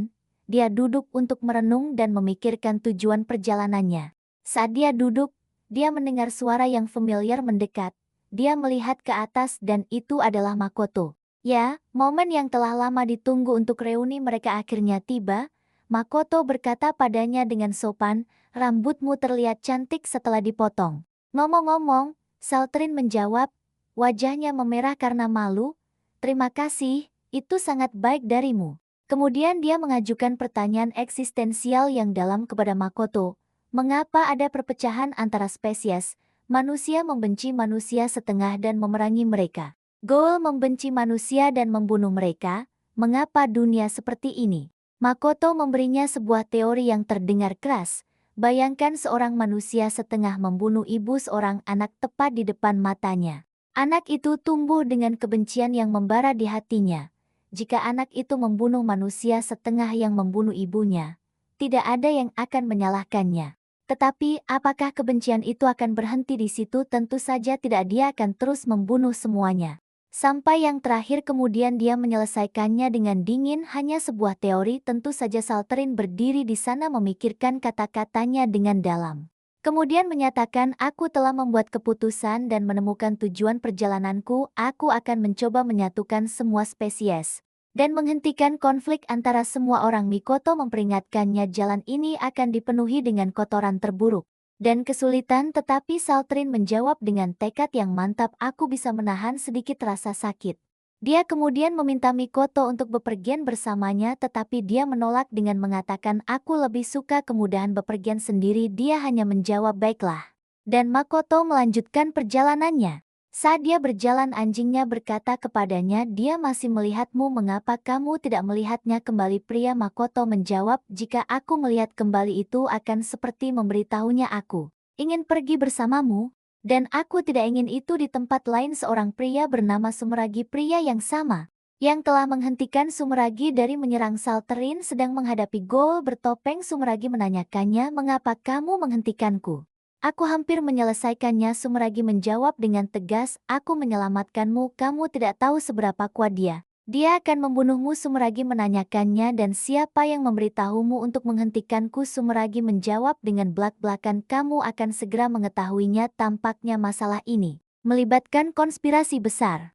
Pada saat itu pemandangan kembali ke Hawthorne yang memperhatikan seorang anak kecil mendekatinya. Anak itu berjalan menghampirinya dan bertanya, apakah kamu masih hidup? Kemudian memeluknya. Anak laki-laki itu mulai menceritakan kisahnya. Dia telah menjaga perpustakaan seperti biasa ketika seorang wanita tiba-tiba muncul melihatnya dengan tatapan yang menakutkan. Dan kemudian dia mendapati dirinya dipindahkan ke hutan. Dipenuhi ketakutan, dia mengembara sampai dia mencapai kota Hawthorne, menyadari dari cerita anak itu bahwa orang yang menyelamatkannya adalah penyihir hutan. Ketika Saltrin mendengar kata penyihir, dia berkata kepada Hawthorne dengan semangat, kita harus pergi berterima kasih padanya. Atau apakah kamu ingin menolak kebaikannya? Prajurit tentu saja dia tidak peduli tentang prajurit atau kebaikan. Dia hanya ingin bertemu penyihir. Semua orang beristirahat semalaman bersiap untuk mengunjunginya di pagi hari. Tetapi Carrot diam-diam menyelinap pergi di tengah malam dan bertemu dengan Sumeragi yang menawarkan untuk mengembalikan kekuatan Goal-nya dengan syarat bahwa dia memberinya informasi yang cukup tentang Saltrin. Dia ragu dalam kebingungan, terjebak antara ketakutan dan kesetiaan. Tetapi ketakutan yang dia tanamkan padanya akhirnya mendorongnya untuk menerima syarat-syarat samar itu. Keesokan harinya kelompok itu mencapai tempat tinggal penyihir yang ternyata tidak lebih dari pohon raksasa yang menjulang tinggi. Mereka memasuki apa yang menyerupai kedai jus, di mana mereka disambut oleh Win yang berkata, kamu telah menghormati kami dengan kehadiranmu. Dia memeriksa mereka dengan cermat kemudian berkomentar dengan sindiran yang menghibur, aku melihat di sini seorang manusia, seorang demi-human, dan seorang Goal. Apakah ini sebuah peternakan atau koktail spesies? Saltrin memotongnya dengan antusias, itu tidak masalah sekarang, yang penting adalah kamu mengajarkan kami sihir. Secepat mungkin ketika dia menyajikan minuman mengklaim hatinya baik dan dermawan, tetapi bisakah dia benar-benar dipercaya? Dia hampir saja menuntut mereka untuk masa lalu dan masa depan mereka. Hawthorne bertanya padanya mengapa dia menyelamatkan anak itu. Winnie menjelaskan bahwa dia berada di perpustakaan secara kebetulan ketika dia merasakan energi besar menuju kota. Dia melangkah keluar dan menemukan anak itu di sana. Jadi dia menyelamatkannya. Hawthorne yang bersyukur berkata, "Kamu telah menyelamatkan seorang prajurit dari kerajaanku. Aku sangat berterima kasih padamu, Winnie." Dia tersipu dan menjawab dengan malu-malu. Sama-sama Saltarine bertanya padanya tentang sihir dan mantra. Dan Winnie menjawab bahwa ada banyak jenis. Menyerang dan bertahan. Saltarine berkata cepat, "Maka ajari aku apa saja?" Ketika Hawthorne bertanya padanya mengapa, Saltarine menjelaskan bahwa sejak awal perjalanannya dia tidak pandai bertarung pedang sepertinya maupun kuat secara fisik seperti Frau, dan dia membutuhkan cara untuk melindungi dirinya dan teman-temannya. Frau yang percaya padanya berkata, "Kamu kuat Saltarine, kamu adalah orang yang mengalahkan Seth." Tetapi Saltarine menjawab, "Aku bahkan tidak ingat mengalahkannya." Winnie menyatakan, "Sangat baik, aku akan mengajarkanmu sihir dengan 3 syarat. Pertama, kamu tidak boleh pernah membicarakan apa yang terjadi di sini kepada siapapun. Kedua, kamu harus mematuhi aku tanpa pertanyaan. Dan ketiga, kamu harus membayarku $1 juta tunai." Saltarine terkejut dan berseru, "1 juta apa? Aku bahkan sulit membayar makananku. Bagaimana aku bisa membayar itu?" Winnie yang melunakkan sikapnya berkata, "Baiklah, mengingat situasimu, aku akan menerima semua uang yang kamu bawa bersamamu." Saltarine menatap Hawthorne yang berkata dengan lugas, "Aku tidak akan memberimu apapun." Dia memohon Hawthorne, "Apakah aku lebih penting atau uang itu?" Jawabnya dengan dingin, "Uang." Jelas merasa putus asa, Saltarine meminta Hawthorne untuk mengajarinya seni pedang. Meskipun hubungan antara kedua hal itu dipertanyakan, mungkin itu hanya batasan anggaran mereka yang menyedihkan mereka pergi keluar. Dan Hawthorne memberinya sebatang tongkat untuk menyerangnya. Saltarine menyerangnya dengan segenap kekuatannya. Tetapi Hawthorne dengan mudah memblokir serangannya. Sementara itu Carrot mengingat kata-kata Sumragi. "Lihatlah mereka melalui mata sendomu."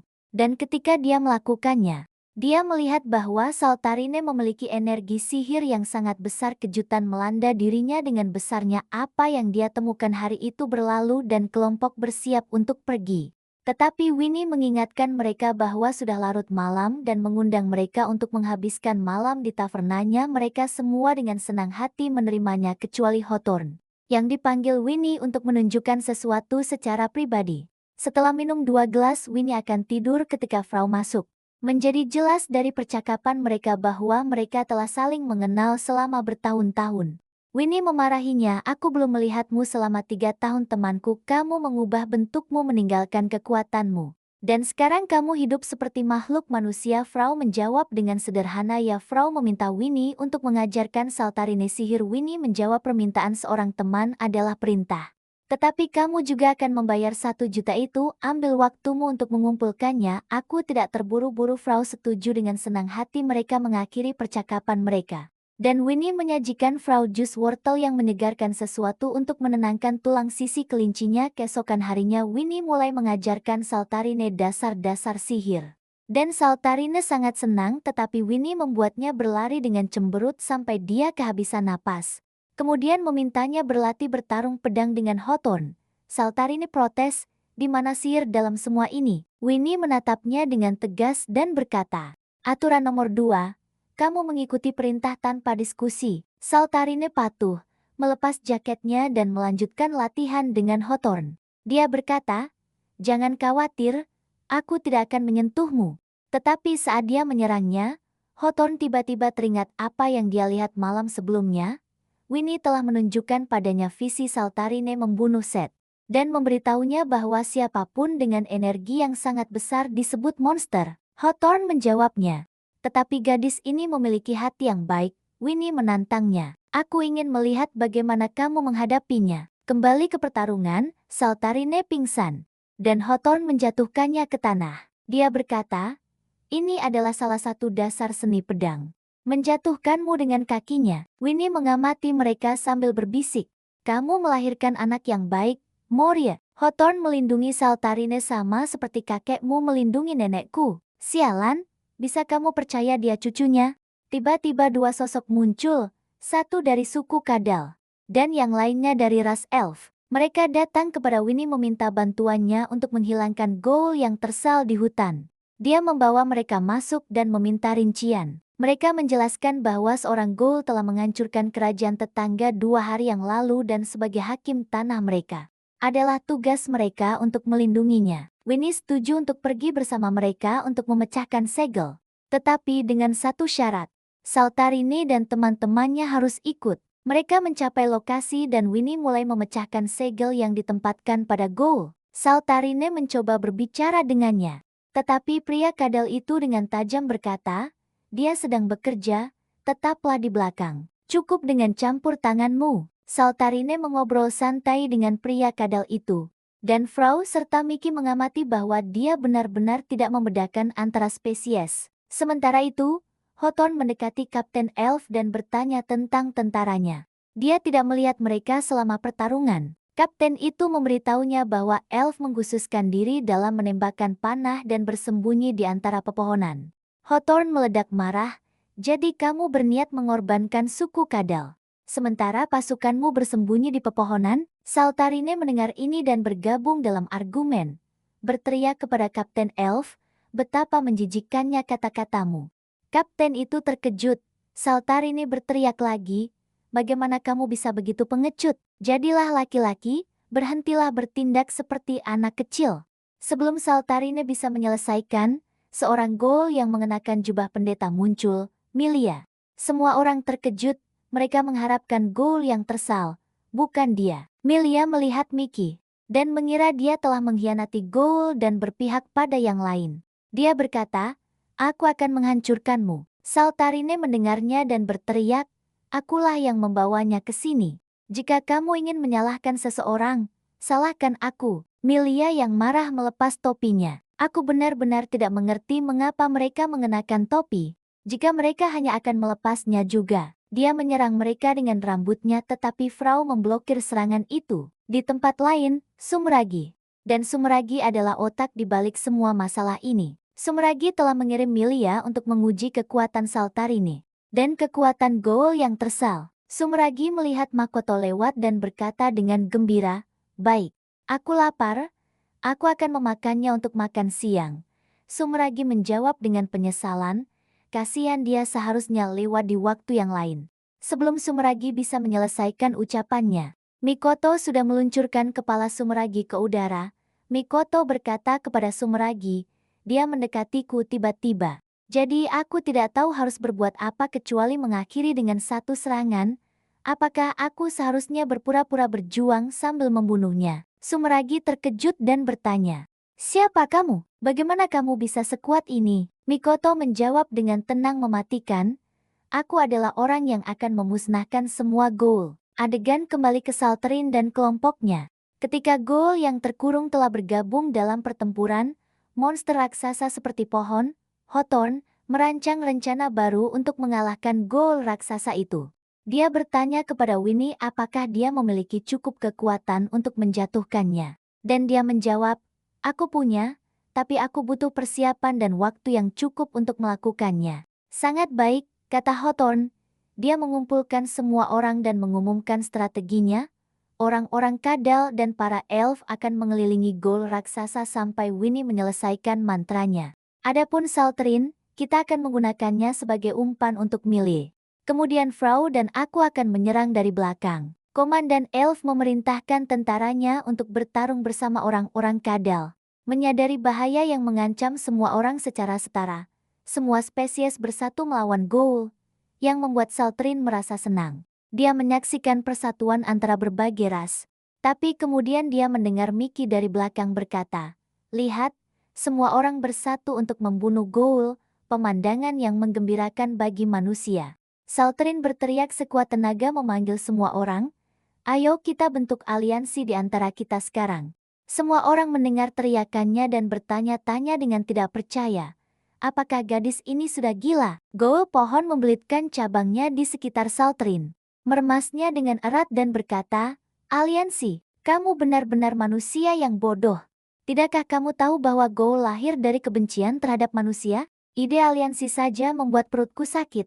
Seolah-olah aku memiliki perut, bagaimanapun, Goal pohon itu meremasnya lebih keras. Menambahkan, katakan aliansi lagi saat kamu berada dalam genggamanku. Frau mencoba menyelamatkannya, tetapi Goal Milia menghentikannya. Kemarahan meluap di dalam diri Saltrin. Matanya berubah dan dia memecahkan batang pohon sambil berteriak. Aku akan mengajarkanmu beberapa sopan santun. Winnie berlari ke arahnya dan bertanya, apakah kamu baik-baik saja? Saltrin menjawab dengan tenang. Jangan khawatir, aku mulai mengendalikan kekuatan ini. Sementara itu, setelah mengalahkan Sumeragi, Makoto mencoba membunuh Sumeragi. Tetapi Sumeragi menangkap pedangnya dan berkata, mari kita bicarakan ini dengan damai. Makoto sangat bersemangat dan situasi tampak siap untuk meningkat. Kembali ke Saltrin, yang sekarang menatap Goal Milia dengan niat membunuh. Goal pohon berkata kepadanya, kekuatanmu adalah kebalikan dari energi Goal. Itu berarti keberadaanmu adalah kesalahan murni. Saltrin terkejut dengan kebenaran ini tentang dirinya. Goal pohon melanjutkan, jika kamu ingin menciptakan aliansi di antara kita, maka bunuh dirimu sendiri di sini dan sekarang. Winnie ikut campur berteriak, jangan percayai dia. Dia mengatakan ini karena dia takut padamu. Saltrin bertanya padanya, apakah aku benar-benar memiliki kekuatan untuk membunuh semua Goal? Apakah aku benar-benar memiliki kekuatan untuk membunuh semua Goal? Winnie menjawab dengan tenang, ya, baiklah. Saltrin berkata dengan tegas, dia berteriak lagi memanggil pohon Goal dan Milia. Aku menawarkanmu sebuah aliansi sebelumnya dan kau menolak. Sekarang aku membatalkan permintaan itu. Aku memerintahkanmu untuk beraliansi dengan kami. Atau aku akan memusnahkanmu saat ini juga? Milia menjadi marah dan mengikat Saltrin dengan rambutnya sambil berkata, aku sudah membiarkanmu mengoceh cukup lama. Saltrin tertawa dan memotong rambutnya. Dan menerjang maju, mendaratkan pukulan yang membuat Milia terjatuh ke tanah. Senyum jahat muncul di wajah Milia. Pohon Goal berkata kepada Saltrin, kau baru saja tertawa, bukan? Kau pasti menikmati pertarungan. Aku juga dulu menikmati membunuh manusia sepertimu, Saltrin. Saltrin membalas dengan tajam. Jangan bandingkan dirimu dengan aku. Aku tidak seperti kamu, aku manusia dan aku memiliki perasaan, jawab pohon Goal. Sekarang giliran aku untuk bersenang-senang. Tapi sebelum pertarungan bisa dimulai, dia menambahkan, aku akan menyingkirkan gadis tidak berguna di sampingmu. Saltrin berkata, dia bukan Goal sepertimu, jawab pohon Goal. Mungkin dia dari jenisku. Tapi jika dia terus mempermalukan dirinya seperti ini, kematian lebih baik daripada hidup baginya. Dengan marah, Saltrin melompat maju untuk melindungi Goal rambut dari serangannya. Dan berteriak, aku akan mengakhiri kamu sekarang juga. Saltrin menerjang ke arah pohon Goal raksasa dengan seluruh kekuatannya dan dengan satu pukulan menghapusnya dari muka bumi. Dengan demikian, Saltrin mengalahkan Goals untuk kedua kalinya. Energinya sepenuhnya terkuras dan kelelahan terlihat jelas di wajahnya. Winnie berkata padanya, kau melindungi hutan dan kami semua di sini. Semua orang berterima kasih padanya atas tindakan pahlawannya dan Saltrin sangat senang tepat sebelum pingsan.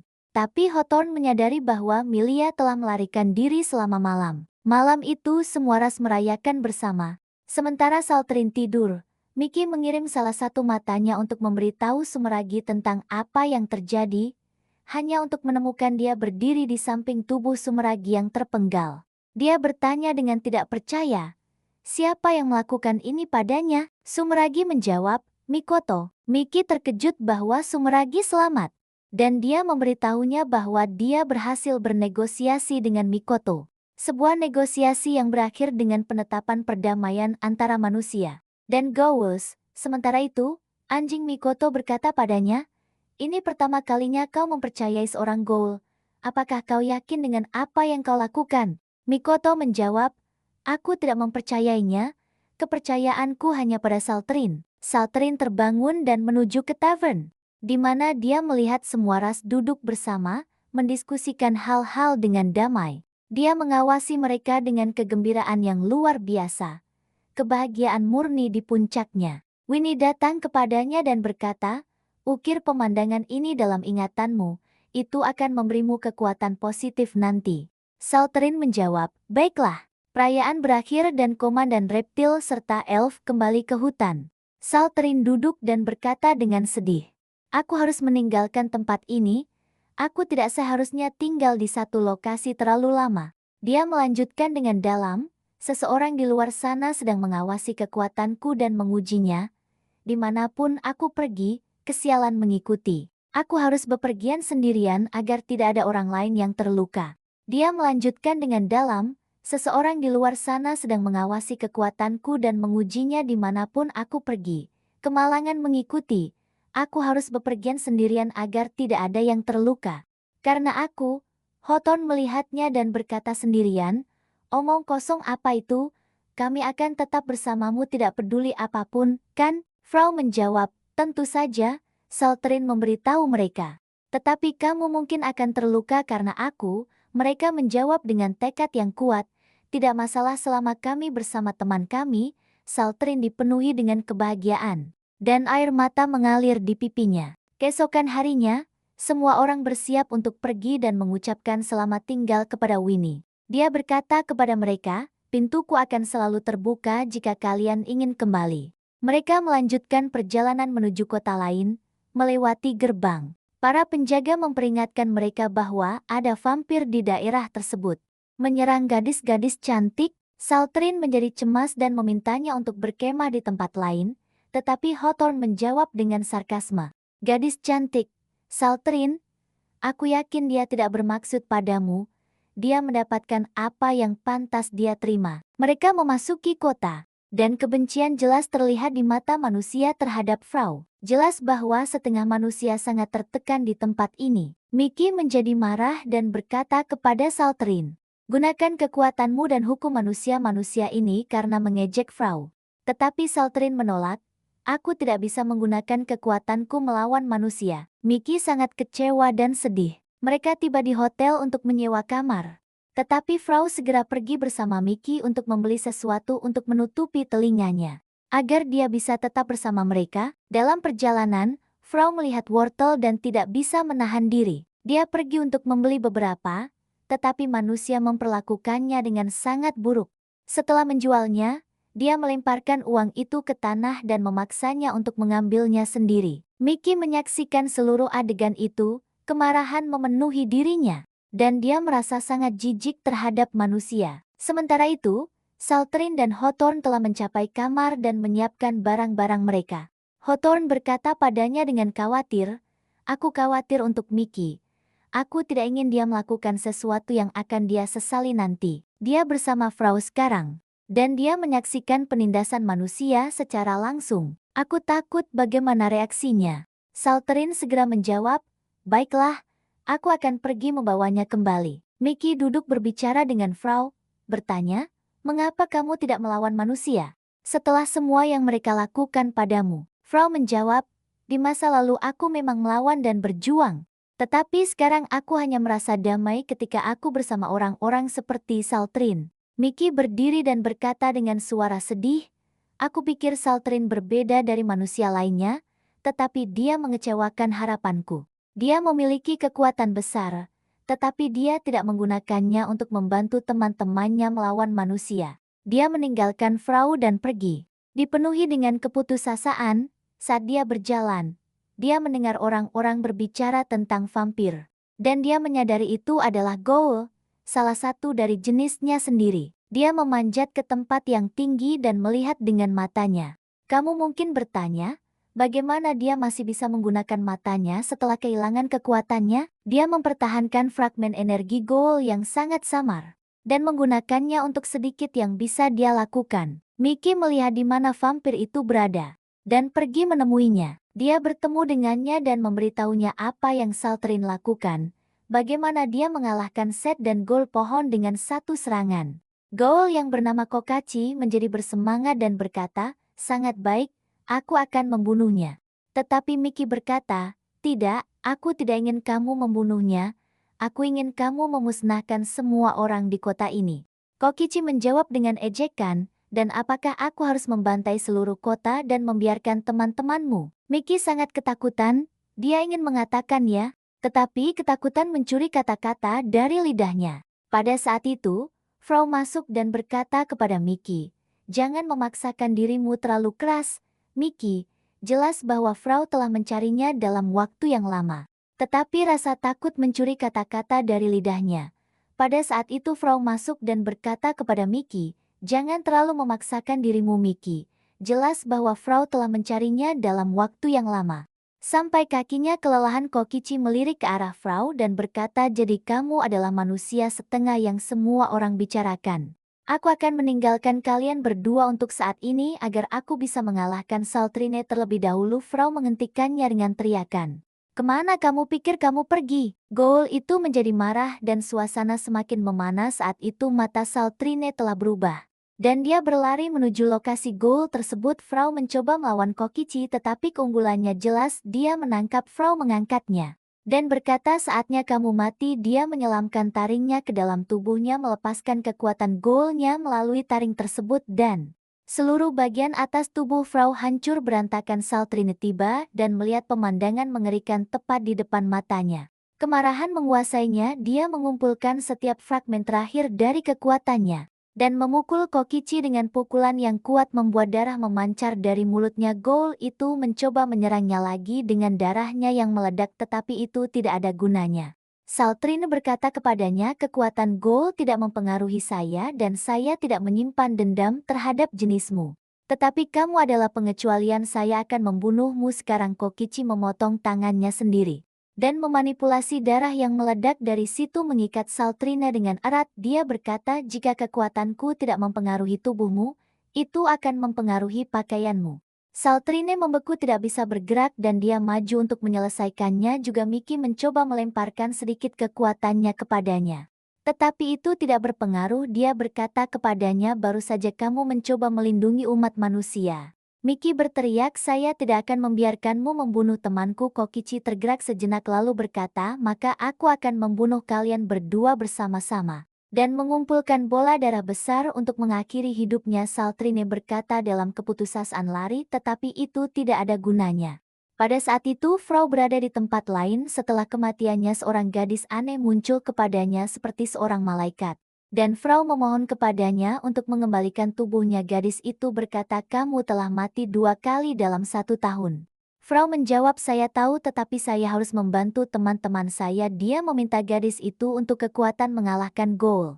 Dan memang Frau kembali ke tempat dia berada. Apa yang terjadi pada Frau dan apa misteri ini? Ini memang aneh, kita akan mengetahuinya nanti. Sebelum Kokichi bisa membunuh Mickey, dia mendengar suara Frau di belakangnya. Tubuhnya telah dipulihkan, 2 sayap hitam menyebar dari punggungnya, matanya telah sepenuhnya berubah. Dan dia terlihat seperti monster. Dia melemparkan bola darah ke arahnya tetapi dia menelannya dalam sekejap. Ghoul itu menatapnya dengan terkejut. Dan dalam sekejap mata dia menghilang. Kurang dari 1 detik kemudian dia sudah menusuk jantungnya. Ghoul itu jatuh ke tanah. Dan Frau juga terjatuh, kekuatannya sepenuhnya habis. Saltrine dan Mickey tertegun, benar-benar tidak bisa berkata-kata atas apa yang baru saja mereka saksikan. Ghoul itu terbaring sekarat dan berkata sebelum akhir hidupnya, "Akhirnya aku akan beristirahat dan kembali kepadamu, Rose." Ternyata Ghoul ini telah hidup di antara manusia, menyembunyikan tanduknya di balik taringnya. Dia jatuh cinta pada seorang gadis manusia. Dan dia juga mencintainya dan mereka hidup dalam kebahagiaan yang sempurna. Dia menikahinya, naluri Ghoul menguasainya. Dan dia membunuhnya tanpa sengaja tepat setelah pernikahan mereka. Momen itu adalah yang paling menyakitkan dalam hidupnya. Sebelum dia mati dia berkata kepada mereka, "Sembunyikan Frau dari orang-orang sekarang atau masalah akan muncul." Dia berharap Mickey hidup bahagia dengan teman-temannya dan berkata kepada mereka, "Selamat tinggal." Dan hari itu berakhir seperti itu. Keesokan paginya Frau terbangun dan menemukan malaikat di sampingnya. Gadis itu datang untuk mengambil kembali kekuatan yang telah dia berikan padanya. Energi seperti itu tidak pernah dimaksudkan untuk tetap di dunia orang hidup. Frau dengan ceria berterima kasih kepada malaikat atas apa yang telah dilakukannya. Dan gadis itu mengambil kembali kekuatannya dan pergi. "Aku tahu temanku, kau sedang menunggu penjelasan yang tepat tentang apa yang terjadi, tetapi apa yang bisa kita lakukan?" Begitulah cara penulis memutuskan. Sementara itu, Saltrine dan Mickey pergi ke pasar untuk membeli wortel untuk memberi makan Frau, berharap itu akan membantunya pulih, tetapi penjual wortel ternyata berbicara kasar. dan dia menghina Frau tepat di depan Saltrin dan Mickey. Hanya karena dia adalah seorang setengah manusia. Saltrin meledak dengan kemarahan dan memberikan satu pukulan yang menghancurkan wajahnya, dan meninggalkannya di sana saat mereka pergi. Setelah melihat ini dari Saltrin, hati Mickey dipenuhi dengan kegembiraan dan kasih sayangnya kepada Saltrin kembali. Dia menyadari bahwa Saltrin benar-benar mencintai teman-temannya dan tidak mentolerir siapapun yang menyakiti mereka. Kedua gadis itu kembali ke penginapan dan menemukan Frau telah kembali ke keadaan normalnya. Semua orang sangat senang dan bertanya padanya apa yang terjadi. Tetapi Frau menolak untuk memberitahu mereka apapun. Kelompok itu memutuskan untuk segera meninggalkan kota. Takut tentara akan mengejar mereka setelah mereka mengetahui Saltrin telah memukul penjual tersebut. Di tempat lain, Mikoto sedang berjalan melalui hutan di malam hari ketika dia merasakan seseorang mengikutinya dengan niat membunuh.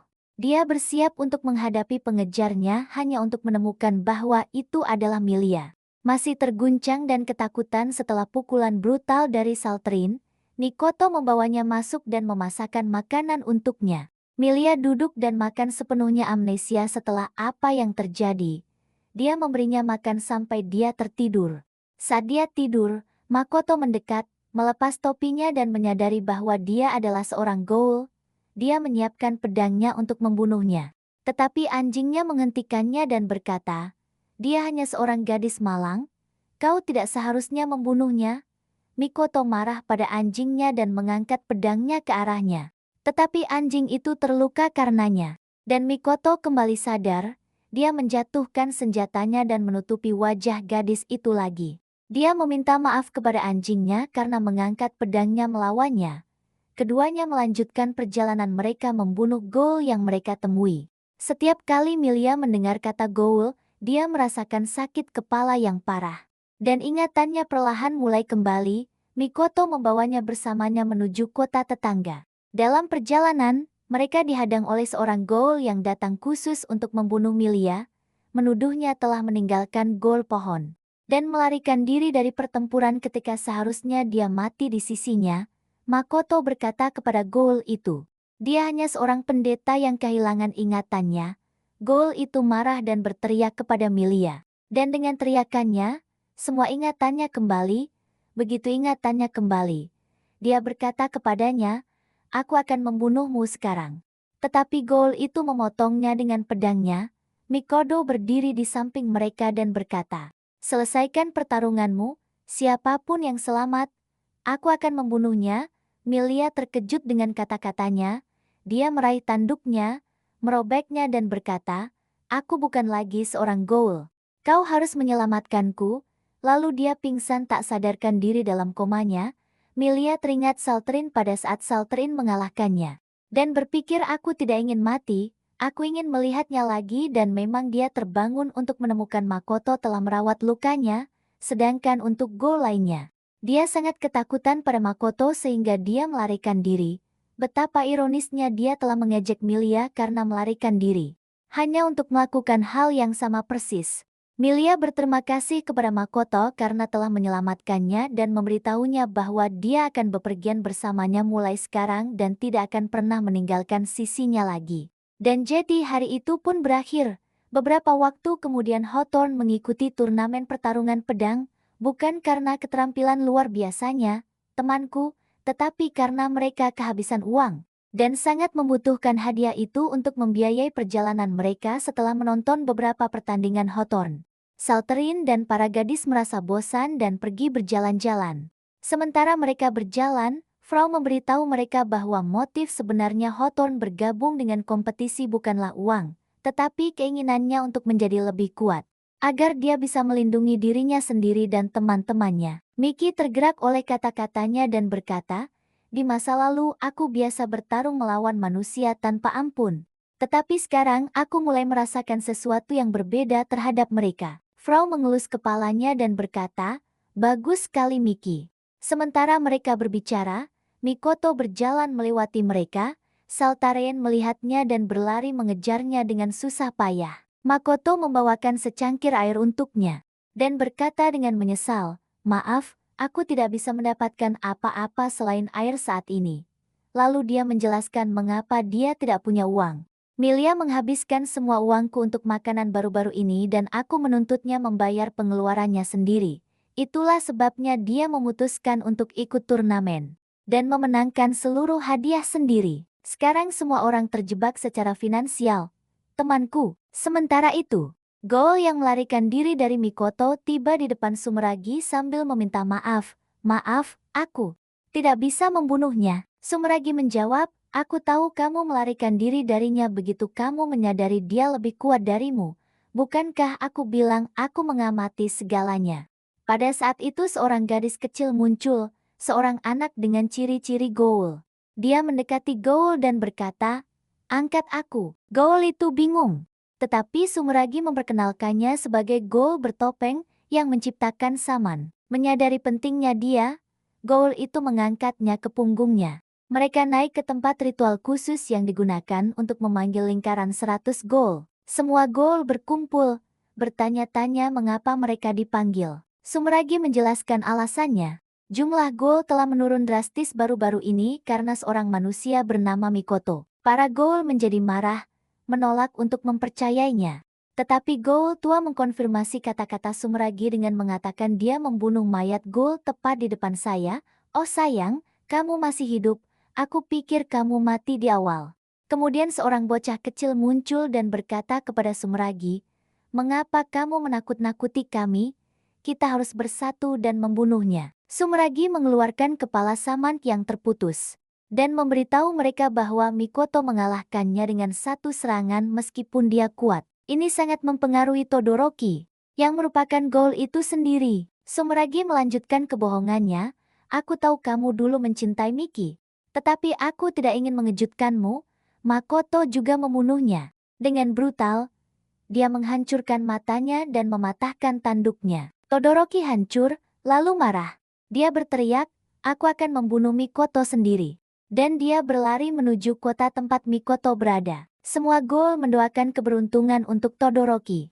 Dan pertemuan pun berakhir. Aku masih tidak tahu mengapa Sumeragi sialan itu tidak berhenti berbohong. Setelah pertemuan, Joji pergi ke Seman mengembalikan topengnya kepadanya. Dan memberitahu Sumeragi bahwa dia setuju untuk membantunya dengan rencananya membentuk aliansi dengan manusia. Meskipun dia tampak sangat naif dan tidak tahu apa yang sebenarnya terjadi. Mereka selesai berbicara dan Joji pergi, memberitahunya jika kamu butuh apa-apa, panggil aku lagi. Keesokan harinya, Joji pergi ke kota. Dia menemui Hawthorne di jalan dan berkata, angkat aku. Hawthorne menatapnya dengan bingung. Siapa ini sekarang? Dia mendekatinya dan berkata, apakah kamu tersesat, anak kecil?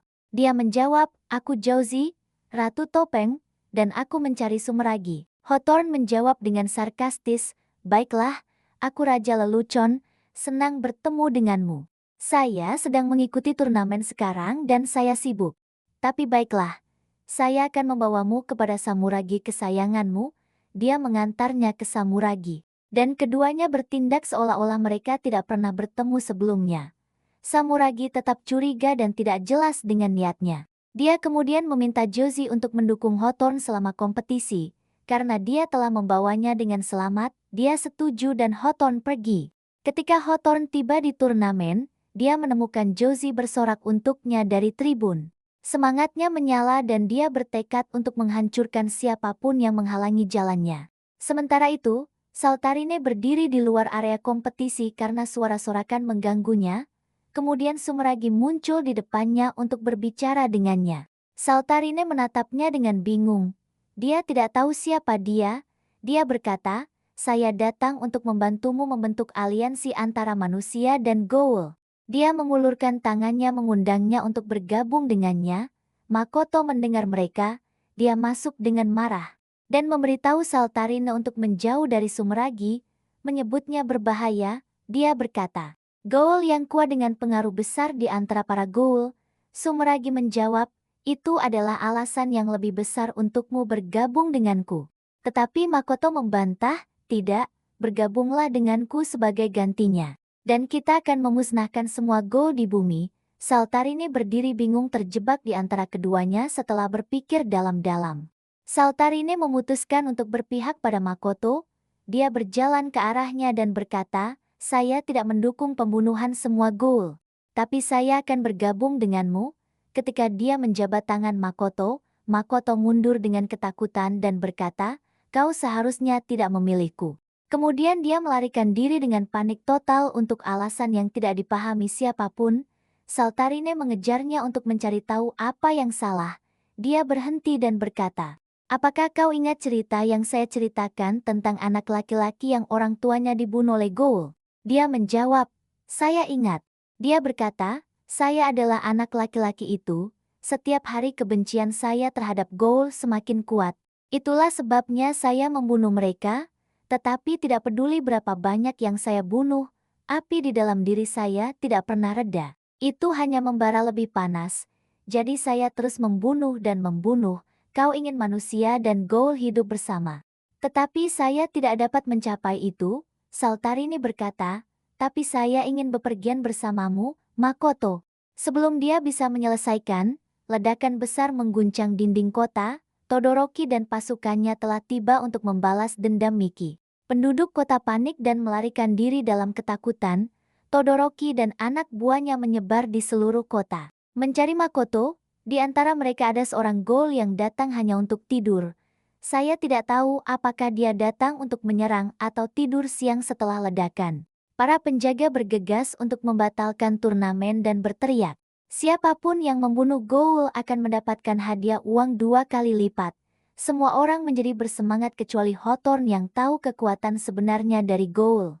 Dan dengan tenang mundur, saat dia berjalan pergi, seorang pria mendekatinya dan berkata dia akan menemaninya.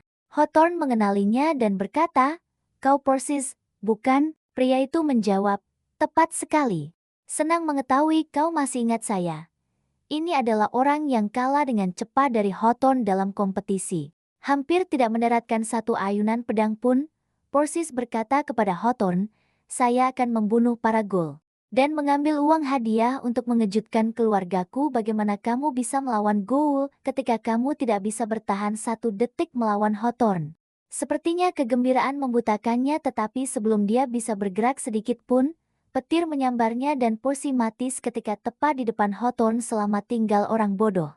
Setelah Bersus terjatuh, Todoroki muncul dengan tatapan tidak percaya. "Aku berencana untuk membunuh kalian berdua, tetapi bodoh raksasa itu mengambil seluruh serangan sendiri. Bersiaplah untuk mati." Makoto. Hawthorne melangkah maju menjawab tanpa ragu, "Aku tidak tahu siapa Makoto yang kamu bicarakan. Tetapi setelah membunuh Bersus, aku tidak akan membiarkanmu pergi." Pada saat yang sama Miki dan Frau mendengar raungan menggelegar bergema di luar. Miki melepaskan salah satu matanya yang tersisa untuk mengintai area dengan cepat, menemukan setan yang mendekat. Todoroki di antara mereka menuju langsung ke Hawthorne untuk menyelesaikannya. Sementara itu Saltarine mendengar ledakan dari jauh. Makoto hanya beberapa detik lagi untuk menyerang setiap setan yang bisa dia temukan. Dan Saltarine tidak bisa menghilangkan kecurigaan yang terbentuk di pikirannya. Apakah ini rencana Sumeragi? Sebelum dia bisa menyelesaikan pemikirannya, Sumeragi muncul di belakangnya. Saltarine terkejut, "Bukankah ini serangan setan? Bukankah kamu yang ingin perdamaian antara manusia dan setan?" Sumeragi tersenyum sinis, "Benar. Tetapi aku tidak dalam suasana hati untuk berbicara dengan gadis yang tidak memilihku. Tetap saja aku akan memberitahumu ini. 4 setan sedang merobek kota yang terkuat." Todoroki langsung menuju untuk membunuh temanmu yang terlemah. Hawthorne, "Aku percaya seharusnya kamu segera pergi. Oh. Dan satu hal lagi, aku tidak akan membiarkanmu lewat karena kamu tidak memilihku." Saltarine mengepalkan tinjunya. "Jadi aku harus mengalahkanmu terlebih dahulu." "Tepat sekali," Sumeragi menjawab. Di tempat lain Mikoto telah melacak setan yang sedang tidur. Tetapi pada saat dia mengeluarkan pedangnya, kekuatan aneh melanda dirinya membuatnya pingsan di samping targetnya. Setan itu bisa membuat siapapun yang berniat membunuhnya tertidur. Kembali di jalan, Miki dan Frau terpisah. Keduanya berlari untuk mencapai Hawthorne. Namun, Frau dicegah di tengah lari oleh setan elang besar. Kekacauan di mana-mana. Setan itu menggeram, "Aku tidak akan membiarkanmu mendekati." Todoroki. Pada saat yang sama Saltarine meluncurkan dirinya ke arah Sumeragi dengan seluruh kekuatan. Mencapai tidak ada hasil. Miki di jalannya sendiri bertemu dengan setan tinggi dengan telinga panjang. "Apa yang kalian semua lakukan di sini? Apa yang manusia lakukan untuk kalian menyerang Dia menuntut setan itu terdiam, kamu masih hidup, kami datang untuk membalas kematianmu. Untuk membunuh orang yang mengakhiri hidupmu. Mickey berkedip balas, aku benar-benar berdiri di sini. Setan itu bersikeras, kamu tidak mengerti apa-apa Todoroki. Setan itu jelas tidak bisa mengungkapkan kebenaran sepenuhnya. Todoroki sangat peduli padanya. Mickey memotongnya, sejak aku masih hidup. Maukah kamu menghentikan serangan itu? Setan itu tersenyum. Jika kamu tetap hidup mungkin, tetapi dia melompat menyerang langsung ke jantungnya. Di sisi Hawthorne, Todoroki meluncurkan badai petir yang ganas. Hawthorne menangkis serangan hanya dengan pedangnya yang rusak, menghindar ke kiri dan kanan dengan langkah kaki yang putus asa.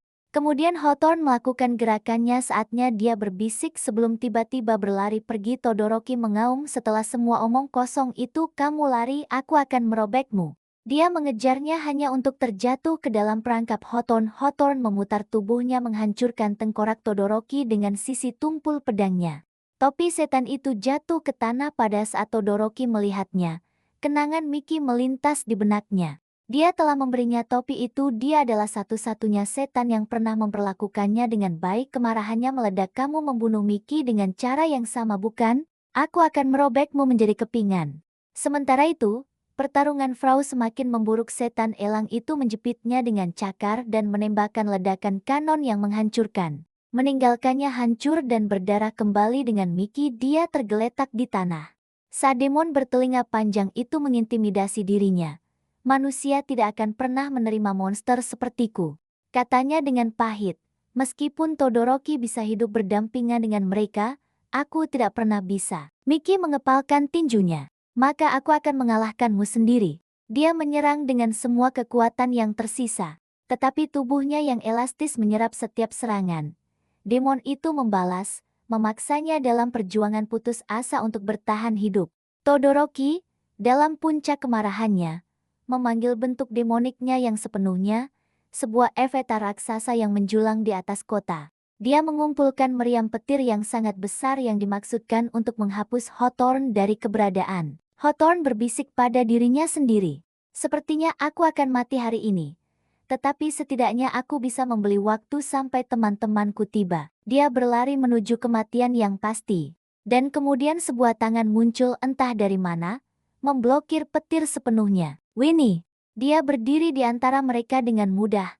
Petir berdesir di telapak tangannya seperti tetesan hujan. Semua orang membeku. Winnie melangkah menuju Hawthorne dan memberinya sebuah pedang yang bersinar. Aku melihatmu bertarung dengan tongkat kayu sebelumnya. Ambil ini, senjata yang nyata, satu yang bisa memotong apa saja, petir, daging demon, apa saja. Pedang itu berdenyut di tangan Hawthorne, hidup dengan kekuatan. Todoroki tertawa, sebuah lelucon, kau berharap itu bisa membantunya. Dia menciptakan pedang dari murni petir dan menyerang. Hawthorne menemuinya secara langsung, dan membelah petir menjadi dua, terpacu melewati batas. Todoroki mempersiapkan meriam terakhirnya yang mengerikan. Hawthorne merasakan ketakutan merayap ke dalam tulangnya. Tetapi suara bisikan Winnie bergema di pikirannya. Pegang pedang itu dengan keyakinan. Dan kau bisa menang. Todoroki meluncurkan serangan, Hawthorne mengayunkan dan menghancurkan meriam dalam satu serangan, bilahnya mengukir dalam-dalam ke Todoroki. Mengirimnya jatuh dalam kekalahan. Hawthorne telah menang. Sementara itu, tubuh Frau bergetar hebat saat dia terbaring sekarat. Tetapi serpihan kekuatan malaikat yang ditinggalkan Eitra di dalam dirinya membangkitkan kembali anggota tubuhnya. Sayap hitam dari bayangan menyebar di belakangnya. Frau bangkit seperti monster yang terlahir kembali. Dalam sekejap gerakan, dia memutuskan sayap demon elang. Kemudian kepalanya. Pertarungan telah berakhir. Kelelahan. Kosong dari semua kekuatan, Frau jatuh di samping mayat. Kembali kepada Mickey, dia masih sepenuhnya tak berdaya melawan demon yang meregang. Tubuh elastisnya membuat serangannya menjadi tidak berguna. Tetapi tiba-tiba sebuah rencana terbentuk di pikirannya. Dia berlari secepat yang dia bisa menuju tembok kota, memaksa demon untuk mengejarnya. Demon itu melayangkan pukulan besar padanya. Tetapi dia menghindarinya pada saat terakhir, seluruh lengannya terjebak di dalam tembok, sempurna. Mickey berpura-pura seolah-olah dia akan menembakkan meriam demon padanya. Demon itu membeku dalam ketakutan. Tentu saja, Miki sebenarnya tidak memiliki kekuatan untuk menembakkan meriam. Dia hanya ingin menakutinya. Dia kemudian mengumpulkan percikan terakhir kekuatan yang dia miliki, menyerang demon itu dengan seluruh kekuatannya, dan menghantamnya ke tembok. Karena penghalang batu ada di belakangnya, tubuhnya tidak bisa meregang dan dia dikalahkan oleh Miki juga. Tetapi setelah kemenangan, mata Miki redup dengan kesedihan. Demon itu telah mengakui ketakutannya bahwa dia terlalu jelek untuk ada yang berteman, baik manusia maupun demon. Tidak seperti Todoroki yang terlihat lebih manusia dan masih memiliki harapan, demon yang meregang percaya bahwa dia tidak memiliki siapa-siapa. Sementara itu, Saltarini masih menghadapi Sumeragi. Dia menjatuhkannya dengan satu pukulan, mengirimnya terjatuh ke tanah. Salterin mendorong dirinya untuk bangkit, menggertakkan giginya dan berteriak, "Aku harus mengalahkanmu. Aku perlu mencapai teman-temanku." Dia mengumpulkan kekuatannya, "Aku akan memaksakan jalanku jika perlu." Tiba-tiba Sumeragi mengangkat tangannya dengan santai. "Baiklah, aku menyerah. Silakan kejar mereka dengan kecepatanmu sendiri." Salterin berkedip bingung, tetapi dia menerima pengunduran dirinya, putus asa untuk bergabung dengan rekannya. Sebelum dia pergi, dia menoleh kembali, "Setelah aku memperbaiki situasi dengan Makoto, aku yang akan mengulurkan tanganku untuk kerjasama." Sumugami tersenyum samar dan mengangguk. Tetapi ketika Saltarini akhirnya tiba di medan perang, setiap pertarungan sudah berakhir, semua orang selamat dan dia terlambat untuk semuanya. Keesokan paginya Miki membangunkan Todoroki setelah lukanya diobati. "Selamat datang kembali," katanya lembut. Todoroki membuka matanya perlahan, berpikir bahwa dia telah mati. Karena Miki berada tepat di sampingnya. Tetapi dia memberitahunya bahwa dia masih hidup dan begitu juga dia. Todoroki menangis terharu, dipenuhi dengan kebahagiaan. Sebuah pemandangan yang begitu menyentuh bahkan burung-burung di dekatnya akan menangis. Saltaren duduk bersama Hawthorne membahas peristiwa malam sebelumnya. Dia masih tidak bisa memahami bagaimana Hawthorne berhasil mengalahkan seseorang seperti Todoroki sendirian. Hawthorne menjelaskan semuanya, termasuk peran Winnie. Solderin sangat senang bahwa Winnie masih mengawasi mereka. Saat itu Winnie memberitahu kelompok tentang tujuan mereka selanjutnya. Legadia, sebuah kota di mana manusia, iblis, setengah manusia, dan setiap ras hidup bersama tanpa diskriminasi. Semua orang setuju dengan segera bersemangat untuk tempat dengan kesetaraan sejati. Keesokan harinya Winnie mengucapkan selamat tinggal dan mengucapkan mantra teleportasi untuk kembali ke hutan. Berjanji dia akan mengunjungi mereka lagi. Setelah dia menghilang, Saltarini mendekati Todoroki dan mengundangnya untuk bergabung dalam perjalanannya. Dia bertekad untuk membentuk aliansi antara manusia dan iblis. Todoroki ragu tetapi akhirnya setuju. Namun dia bersikeras bahwa dia akan bepergian sendirian, bukan dengan kelompok. Dia akan melakukan apa yang bisa dia lakukan untuk mendukung mimpinya dari bayang-bayang. Serius meninggalkan Miki setelah semua itu. Dia mengucapkan selamat tinggal kepada semua orang dan pergi sendirian. Di jalan keluar dari kota, dia bertemu Sumeragi. Todoroki menatapnya dengan marah. "Mengapa kamu berbohong padaku dan memberitahuku bahwa Miki sudah mati?" Sumeragi mengangkat bahu, "Karena aku merasa begitu, hadapi saja." Todoroki meledak dalam kemarahan. Tetapi sebelum dia bisa mengangkat tangan, Sumeragi menikamnya dari belakang. Dan mengakhiri hidup Todoroki, dia menjatuhkan mayat itu seperti sampah. "Pergilah bicara dengan teman-temanmu dan sampaikan salamku," katanya dengan ejekan. Merujuk pada teman-teman yang sudah mati menunggu di sisi lain, kemudian dia mengumumkan tujuan selanjutnya, Legadia. Dan pergi setelah pertarungan berakhir, Milia buru-buru mencari Mikoto untuk membangunkannya dari mantra tidur yang dilemparkan oleh iblis tidur. Sementara Mikoto tidur, kenangan masa lalunya muncul kembali. Untuk memahami masa lalu Mikoto, ceritanya harus diceritakan dari awal. Lama dahulu seorang pria tua tinggal bersama istrinya di sebuah desa yang tenang. Saat dia menggosok cucian, dia melihat sesuatu mengapung di aliran sungai. Sebuah perahu raksasa berbentuk persik melayang ke arahnya. Di dalamnya ada seorang bayi. Dia membawa anak itu pulang. Dan pasangan itu membesarkannya sebagai anak mereka sendiri. Menamainya Mikoto. Ketika Mikoto dewasa, dia meninggalkan rumah untuk mencari orang tua kandungnya. Dan untuk mengetahui mengapa dia ditinggalkan di sungai, dalam perjalanannya, dia bertemu seekor anjing di pinggir jalan, dia memberinya sepotong dango untuk dimakan. Mengejutkan Mikoto, anjing itu berbicara seperti manusia. Anjing itu berterima kasih padanya dan meminta untuk menemani perjalanannya. Mikoto setuju. Mereka bepergian sampai mereka mencapai sebuah desa terdekat. Mikoto membagikan tujuannya. Dia ingin menemukan orang tua kandungnya. Anjing itu hanya mengangguk. Tiba-tiba, teriakan ketakutan menggema di seluruh desa. Orang-orang berteriak bahwa sebuah iblis telah muncul. Mikoto berlari menuju suara tangisan. Dia ngeri melihat apa yang terjadi.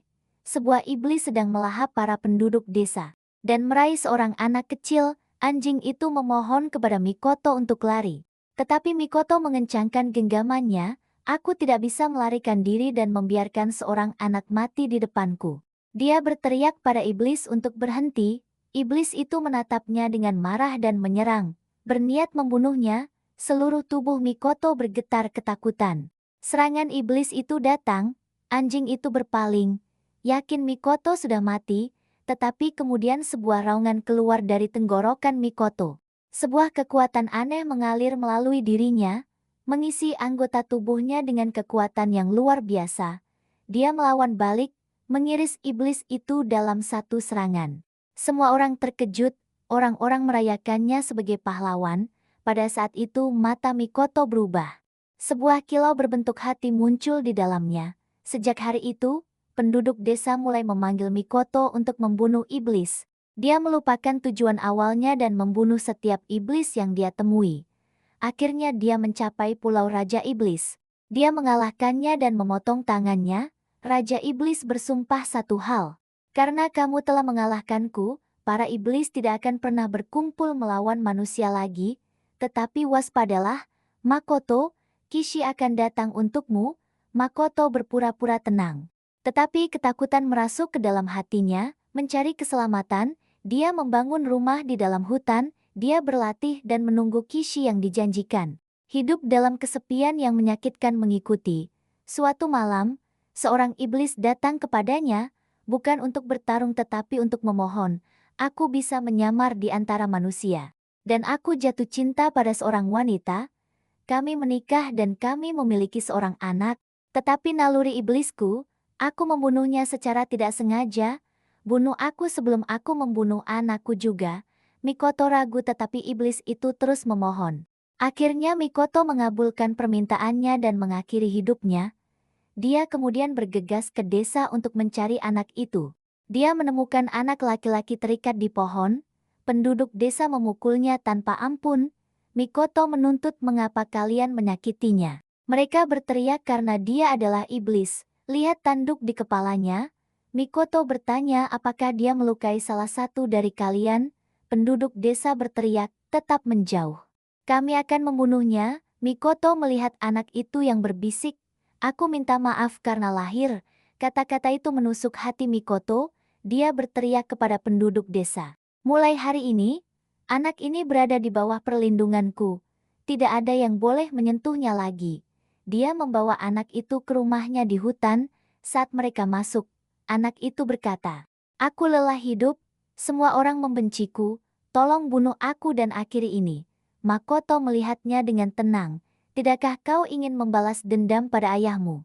Kemudian dia mengaku, aku membunuhnya. Dia menyerahkan pedangnya kepada anak itu. Jika kamu ingin balas dendam bunuh aku, anak itu mengingat ayahnya tersenyum padanya. Dia mengayunkan pedang tetapi tidak bisa melukai Mikoto. Kekuatan iblis tidak berpengaruh pada tubuh Mikoto. Mikoto berkata, kamu lemah sekarang, kamu tidak bisa membunuhku, aku akan membesarkanmu. Sampai hari kamu cukup kuat untuk memotongku. Anak itu menatap tajam, aku akan membunuhmu dan membalas dendam untuk ayahku, lalu berbalik dan pergi tidur. Setelah anak itu meninggalkan ruangan, anjing itu mendekati Makoto dan bertanya pelan, mengapa kamu tidak memberitahunya yang sebenarnya? Mengapa kamu tidak memberitahunya ayahnya memintamu untuk membunuhnya? Makoto menundukkan pandangannya, anak itu sudah menderita cukup, dia kehilangan keluarganya. Dan orang-orang memperlakukannya lebih buruk dari monster. Seluruh hidupnya dipenuhi dengan kebencian. Dia mengepalkan tinjunya, aku ingin semua kebencian itu diarahkan padaku. Dan hanya padaku pengorbanan yang menyedihkan. Tetapi anak itu tidak tidur. Dia telah mendengar setiap kata yang ditukar antara Makoto dan anjing itu. Sejak hari itu keduanya hidup bersama. Makoto tidak lagi merasakan kesepian yang menghimpit hidupnya sebelumnya.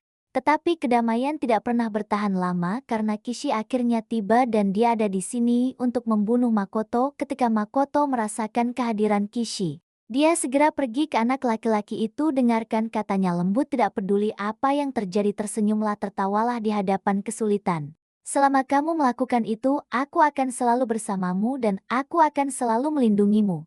Lalu dia pergi untuk menghadapi Kishi. Pertarungan itu brutal. Kishi memotong lengan Makoto. Lalu kakinya Makoto hampir tidak bertahan, tetapi dia menolak untuk jatuh. Dengan sisa kekuatannya dia menggenggam pedangnya di antara giginya dan mengayunkan Kishi di wajahnya, tetapi energinya habis sepenuhnya. Dan dia terjatuh ke tanah tidak bisa bergerak. Sementara itu anak itu berhasil melarikan diri dari upaya anjing untuk menghentikannya. Dia mengikuti bau dan mencapai medan perang hanya untuk menemukan Mikoto terbaring di genangan darah. Mikoto tersenyum samar, jadi kamu datang setelah semua. Anak itu berlutut di sampingnya, gemetar. Apa yang dia lakukan padamu? Makoto berbisik, perjalananmu dimulai sekarang. Kamu harus belajar menerima dirimu sendiri. Atau kamu tidak akan pernah bisa berjalan di samping orang lain. Anak itu terisak, hidup ini tidak berarti tanpamu. Makoto mengulurkan tangan dengan sisa percikan kekuatannya. Selama kamu tertawa, kamu akan menemukan aku di sampingmu. Dan aku akan melindungimu. Pada saat itu kekuatan Makoto mengalir ke dalam tubuh anak itu. Kishi mengerahkan seluruh kekuatannya dan meledakkan area tersebut, berniat membunuh mereka berdua. Tetapi ketika debu mengendap, anak itu berjalan melalui ledakan sambil memegang pedang Makoto. Kekuatan iblis dari darahnya menyatu dengan kekuatan yang diberikan Makoto kepadanya. Dan dalam sekejap dia memotong lengan Kishi. Sebelum Kishi bisa mengucapkan sepatah kata pun, tanduk anak itu tumbuh lebih besar, lebih tajam, dan dia memotong Kishi menjadi dua. Pada saat itu, anak itu membuat keputusannya, dia akan mengambil nama Makoto. Dan dia akan mengabdikan hidupnya untuk memburu setiap iblis yang telah merusak dunia ini. Dengan kehancuran tekad baru lahir Makoto, baru lahir, dan begitulah Enemy berakhir. Kita tidak tahu kapan musim berikutnya akan dirilis, tetapi begitu dirilis kita akan merangkumnya segera. Jangan lupa untuk berlangganan saluran ini. Sampai jumpa lain waktu.